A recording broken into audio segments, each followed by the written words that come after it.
맥스위트입니다. 또다시 돌아온 IT 업계인 명절, 신형 아이폰을 비롯한 다양한 애플 기가 발표되는 애플의 9월 이벤트가 열렸습니다. 저는 미국의 애플 본사에서 이 이벤트를 보면서 새로운 아이폰 16 시리즈와 함께 다양한 신제품들을 만져볼 수 있는 기회를 얻었는데요. 자, 그래서 지금부터 미국 쿠퍼티노 애플 본사 현장에서 아이폰 16 시리즈를 비롯한 다양한 애플 신제품에 대한 이야기를 들려드리도록 하겠습니다. 이번 아이폰 16 시리즈의 가장 큰 특징은 라인업을 가리지 않고 모든 기종의 측면에 카메라 컨트롤이 추가됐다는 겁니다. 이 카메라 컨트롤은 일종의 카메라 기능 전용 스위치, 센서, 버튼, 여튼 그 중간에 어느 거라고 할 수 있는데요. 일단 이걸 꾹 누르면 이렇게 카메라 앱이 실행되고요. 실행된 상태에서 다시 카메라 컨트롤을 누르면 사진이 찍히고, 길게 누르면 영상이 촬영됩니다. 근데 이 카메라 컨트롤 이렇게 세게 꼭 누르지 않고 가볍게 살짝 누르면 이 버튼이 있는 쪽 디스플레이에 작은 창이 하나 뜨는데요. 지금은 여기 보면 줌인, 줌아웃 기능이 설정돼 있죠. 이 상태에서 좌우로 스와이프를 하면 네, 이렇게 자연스럽고 매끄럽게 카메라 줌인, 아웃을 하는 게 가능합니다. 특히 이게 대박인 게 여기에 탭틱 엔진이 적용되어 있기 때문에 일정 이상 배열이 올라가거나 내릴 때 진동 피드백이 느껴져요. 탭틱 엔진 특유의 느낌 자체가 좋은데다 버튼의 위치 자체도 센스가 좋게 휴대폰을 가로로 돌릴 경우 자연스레 검지가 닿는 위치에 있다 보니 줌인, 줌아웃을 촬영할 때 기본 터치 기반 폰 카메라보다는 약간 더 편리한 느낌을 주더라고요. 그리고 여기서 끝이 아니라 카메라 컨트롤 부분을 두 번 살짝 누른 뒤 스와이프를 하면 여러 다른 제어목들이 뜨고, 이걸 다시 누르면 이렇게 피사계 심도 같은 항목도 제어할 수 있습니다. 다만 이걸 실제로 써보면 꾹 누르기가 얼마나 꾹 눌러야 작동하는지, 살짝 누르기는 어느 정도인지와 같은 촉감적인 요소들이 약간은 어색하기도 해서 분명히 적응할 시간이 필요해 보이긴 하는데요. 그럼에도 불구하고 이렇게 카메라 컨트롤 기능이 켜지면 원래 녹화 버튼에 보였던 여러 가지 버튼들이 모두 사라지게 되고 더 깔끔한 화면에서 촬영할 수 있다는 점이 꽤 인상적이었습니다. 그리고 이 카메라 컨트롤이라는 게 겉으로 보기엔 단순한 버튼 같은 건데 실제로는 촉각 스위치의 제스처 감지 포스 센서, 그리고 정정식 센서 등이 탭틱 엔진과 한 번에 결합돼 있어 꽤나 정밀하게 작동한 도구거든요. 특히 맨 윗부분에는 손가락 스와이프가 가능한 정전식 센서로 이 카메라 컨트롤에 마감 처리가 돼 있던데, 바로 이 지점에서 초반에는 케이스 업체들이 꽤나 고생을 하겠다 하는 생각이 들었습니다. 카메라 컨트롤의 기능이 정상 작동하면서도 이 부품의 외관을 덮는 형태의 케이스를 만들려면 카메라 컨트롤이 있는 바로 그 위치에 정전식 센서가 작동할 수 있도록 케이스 제조사가 추가 처리를 해줘야 하거든요. 따라서 개인적으로는 이 카메라 컨트롤이 달린 이번 아이폰 16 시리즈를 구매하시려면 초반에는 아예 이 카메라 컨트롤 부분이 뚫려있는 케이스를 구매하시거나 정확히 해당 기능을 작동시킬 수 있는 정품 케이스 혹은 서드파티 케이스 업체를 잘 찾아봐야겠다는 생각이 들었습니다. 일단 신형 아이폰의 플래그십 모델인 아이폰 16 프로와 프로 맥스의 디자인을 살펴보자면요, 솔직히 전작인 아이폰 15 프로 라인업과 외관상 거의 유사한 모습이라 생각했는데 의외로 변한 점들이 꽤 있었습니다. 일단 앞서 설명한 측면 카메라 컨트롤의 존재도 그렇지만 제품을 딱 켜봤을 때 가장 눈에 들어오는 차이점은 베젤의 사이즈가 꽤나 줄어들어 화면이 커져 보인다는 것이었습니다. 이게 스펙시트상 프로는 6.1인치에서 6.3인치, 프로 맥스는 6.7인치에서 6.9인치로 디스플레이 사이즈 자체는 0.2인치씩 커지며 프로 맥스의 경우 갤럭시 S24 울트라보다도 더 큰 디스플레이 화면을 가지게 되는데요. 베젤이 줄어들면서 물리적인 크기는 또 늘어나지 않았기 때문에 또 엄청 거대해 보이지 않는 장점이 있더라고요. 또한 색상의 경우 새로운 색상인 데저트 티타늄 컬러가 공개됐습니다. 저는 발표에서 렌더링만 보고 얼핏 보니까 6S 시절 로즈 골드와 비슷하지 않을까 생각을 했는데 실제로 보면은 그보다는 약간 더 누런 금속성 느낌이 나거든요. 특히 이번에는 아이폰 15 프로나 프로 맥스 때와는 다른 티타늄 마감 공법이 적용돼서 전면에서 측면으로 이어지는 테두리의 부분에서 아주 살짝 더 반짝이는 마감으로 바뀌었습니다. 다만 그럼에도 불구하고 아이폰 15에서부터 내려져 온 둥글둥글한 측면부 마감 처리는 그대로 남아있어서 실제로 보면 전작과 차이점은 크지 않은 디자인 언어를 유지하는 듯 보이더라고요. 다만 이 데저트 티타늄의 등장과 함께 아이폰 16 시리즈에서 블루 티타늄 컬러는 사라지게 됐고요. 화이트와 블랙 그리고 내추럴 티타늄 색상의 경우 그대로 그 색상이 남아있습니다. 마저 준기에 보여드리자면 이게 내추럴 티타늄인데 이거는 전작과 차이점이 거의 보이지 않죠? 실제로 만져봐도 그렇습니다. 또한 화이트와 블랙의 경우에도 기존과 거의 비슷한 색상과 느낌을 보여주고 있습니다. 지금 제가 쥐고 있는 게 블랙 색상인데 이거는 마감 처리가 애당초 무광이라 색이 착 가라앉아 있어서 전작과 비교적 차이가 어렵고요. 이 화이트 색상의 경우엔 색상이 약간 더 새하얘진 느낌을 주는 모습을 보여줬습니다.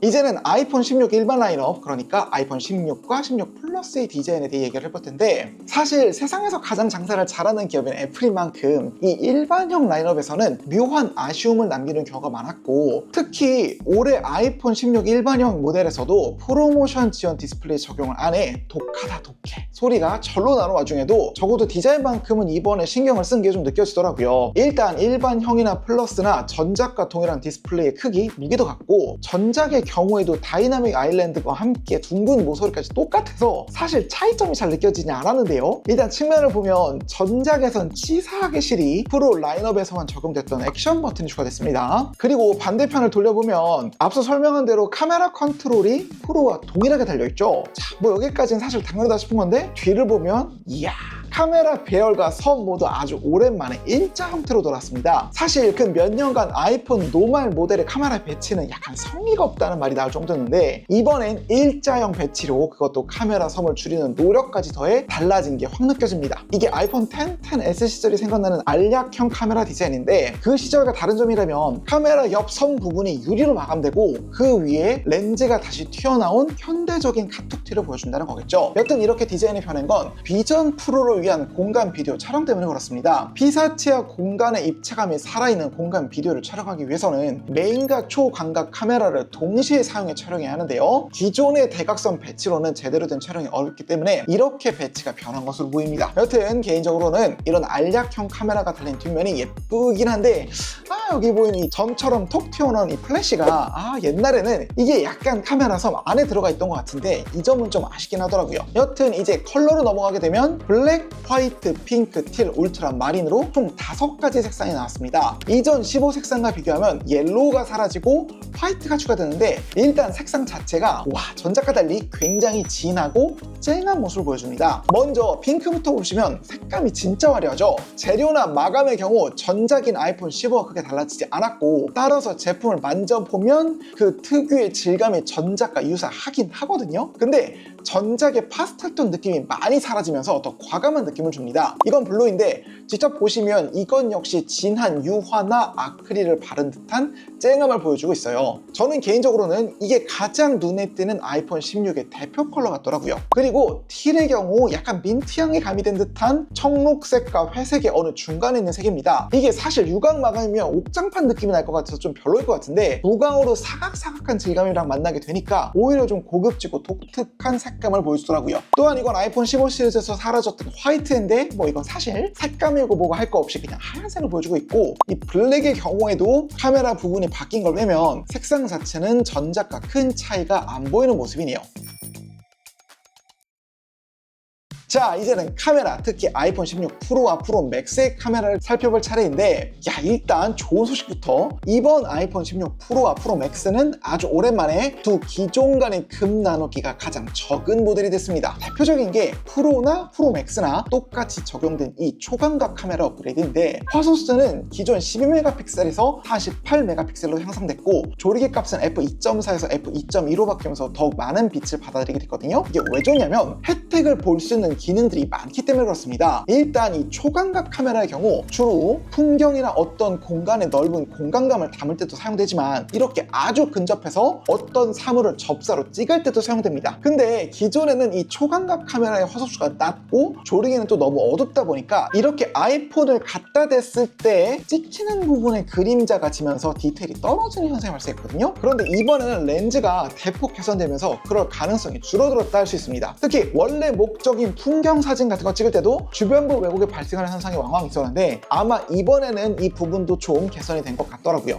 그리고 신형 아이폰 프로와 프로 맥스에는 아이폰 15 시리즈의 경우 프로 맥스에만 쓰였던 오베줌 망원경을 모두 사용하게 됐거든요. 높은 배열의 망원 렌즈를 쓰면 피사체와 배경을 찍을 때 배경 압축 효과라 해서 배경의 잡스러운 모습이 사라지고 피사체가 더 돋보이는 효과를 얻을 수 있다는 확실한 장점이 있는데, 이제는 이 기능을 프로 라인업에서도 활용할 수 있게 된 거죠. 다만 실내에서 이 망원 렌즈를 사용하기엔 배율이 너무 높아 공간이 안 나오다 보니 차라리 3배율이 낫다, 이런 의견도 있긴 해서 해당 변화에 대해서는 사람마다 차이가 있을 것 같긴 합니다. 또한 이번 아이폰 16 프로 라인업부터는 4K 120프레임까지 지원되는 돌비 비전 동영상을 촬영할 수 있는데요. 이것도 현장에서 실제 찍은 결과물을 보니까 프레임 자체에 워낙 여유가 있다 보니까 이걸 프레임을 낮춰 슬로우로 거는 모습도 보여주더라고요. 일단 결과물 자체가 여기선 지금 너무 좋긴 한데 이거는 사실 찍어봐야 제대로 된 결과물을 알겠죠. 여튼 이제는 화면 크기를 제외하면 프로와 프로맥스의 카메라 성능과 기능 면에서는 거의 차이가 없는 모습을 보여주게 됐다는 게 이번 아이폰 16 발표의 가장 큰 반전이라면 반전이라 하겠습니다.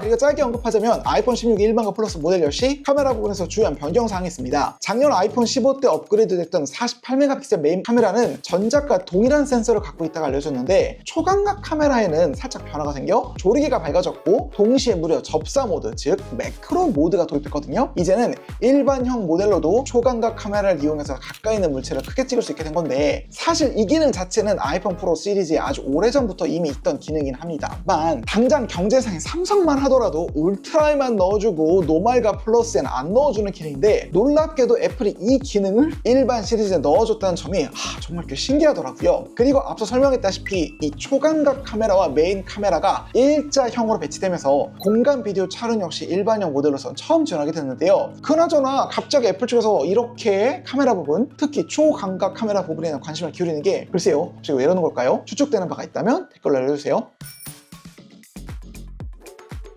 자, 이젠 칩과 칩 성능에 대한 얘기를 해볼 텐데 사실 이번 아이폰 16 시리즈는 애플의 AI를 할 수 있는 애플 인텔리전스가 발표된 이후 등장한 첫 번째 아이폰인 만큼 그 중요성이 남다르다 할 수 있어요. 그래서 애플은 칩 부분에서 일반형의 경우 거의 두 세대를 뛰어넘은 최신형 칩 라인업을 집어넣는 꽤나 후한 모습을 보여주면서도 굳이 아이폰 16 일반형 라인업에서는 A18 칩을, 프로 라인업에서는 A18 프로 칩을 장착하는 결정을 내렸습니다. 둘의 차이라는 게 캐시 메모리 대역 폭각, GPU 코어 차이 하나뿐이라 하고 메모리는 일반이나 프로 라인업이 다 똑같다고 알려져 있기 때문에 체감 차이는 크지 않을 것 같은 게 위안이라면 위안이겠죠. 실제로 키노트에서나 실물 핸즈온 행사 현장에서도 아이폰 16 일반 라인업과 프로 라인업을 위해 준비한 게임의 종류가 같은 걸 보면 확실히 이번에 애플의 행보는 일반형의 성능을 좀 끌어올려서라도 애플 인텔리전스의 경험을 균일하게 끌어올리겠다는 결심을 한 것 같다는 생각이 들었습니다. 특히 이 애플 인텔리전스를 비롯한 생성형 AI를 제대로 온 디바이스상에서 돌리려면 메모리와 몇몇 작업의 경우 GPU와 NPU의 자원을 끌어다 쓰는 경우가 많기 때문에 어쩌면 한동안은 애플이 메모리를 비롯한 성능 투자에 과거 금나누기와 같은 노골적인 원가 절감을 하지는 않을지는 모르겠습니다.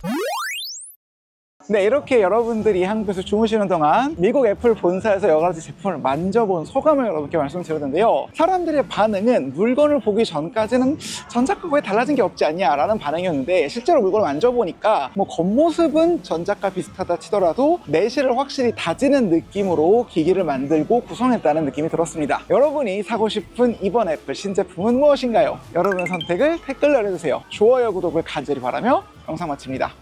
끝!